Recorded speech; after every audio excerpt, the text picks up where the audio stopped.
श्राद्ध पक्षरे किणतु नहीं एही जिनिस राजा भी होइजिबो भिकारी। पितृपक्षरे पूर्वपुरुषों को मने पका जाए तांको प्रसन्न करिबा पई श्राद्ध और दान एही समय रे करा जाए। किंतु एमिति किछि वस्तु अछि जहाको एही पितृपक्षरे किणिबा भल नुहे बोली माना जाए। पितृपक्ष 2024 रे 17 सेप्टेम्बर रु आरंभ हुई 2 अक्टोबर को महालया दिन समाप्त हेबो।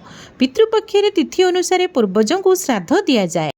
ताहा सहित जो पूर्वजंकर मृत्यु तिथि जना नाही तांको मध्य एही पितृपक्षरे श्राद्ध दिया जाए।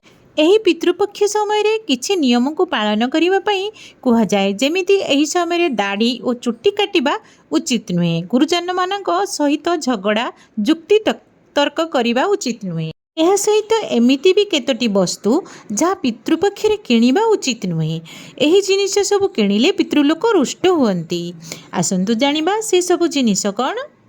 यह पूर्व आपण जदि चाहती माँ लक्ष्मी को कृपा सदा आपणक उपरे रहू तेबे भिडियोटी को लाइक करी चैनल को सब्सक्राइब करि दियंतु। कमेंट जय माँ लक्ष्मी अवश्य लिखि दियंतु। लुण पितृपक्षरे दान करिबा बहुत भल। एही समय रे आपण लुण दान करि परिबे, किंतु लुण किणिबा को ठीक नुहे बोली माना जाए। एही समय रे लुण किणिले बीमारग्रस्त होई पारंती। सोरिष तेल जदि आपण पितृपक्षरे सोरिष तेल किणुचंती तेबे पितृलोकଙ୍କ सहित शनिदेव भी कुपित होइथांती। पई भूल रे भी एही समय रे सोरिष तेल किणंतु नाही, पूर्वरु किणी नियंतु।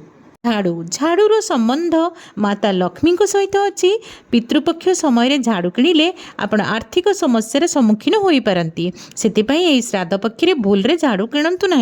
नुआ वस्त्र और गहना पितृपक्ष एमिति समय से समय पितृलोकों को स्मरण करा जाए और सात्विक जीवन यापन करा जाए। एथिपाई भूल रे भी आपण पितृपक्षे नुआ लुगा और गहना किणिबा अनुचित। गाड़ी जमी घर पितृपक्षरे एही 15-16 दिन रे आपण नुआ गाड़ी घर किंबा जमी किणिबा उचित। जदि आपण भूल रे एसबु करंती तेबे यार गंभीर परिणाम भोगिबाकू पड़ी पारे। यह आपनकू लाभ परिवर्ते क्षति आनी देई थाए। आसंतु जानिबा पितृपक्षरे कोन किणिले होई थाए बहुत शुभ। कला राशि पितृपक्षरे कला राशि किणिले बहुत शुभ होई थाए बोली विश्वास अछि। कला राशि किणी एहाकू दान कले बहुत शुभ हुए। ज पितृपक्षरे किणिले बहुत शुभ माना जाए। धार्मिक दृष्टि ज को सोना माना जाए। पितृपक्षरे याकू घर को आनिले बा दान कले धन वृद्धि हुए। श्राद्ध कर्म रे अरुआ चाउलर व्यवहार करा जाए। याकू चांदी बा रूपा समान माना जाए। पितृपक्षरे घर को अरुआ चाउल आनिले बहुत शुभ हुए।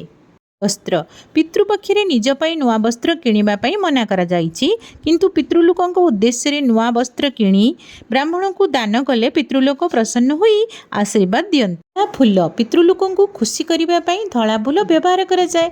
एई पितृपक्ष समय रे जदि घर को धळा फूल नै आसंती तेबे पितृलोक खुशी होई आशीर्वाद देइथांती।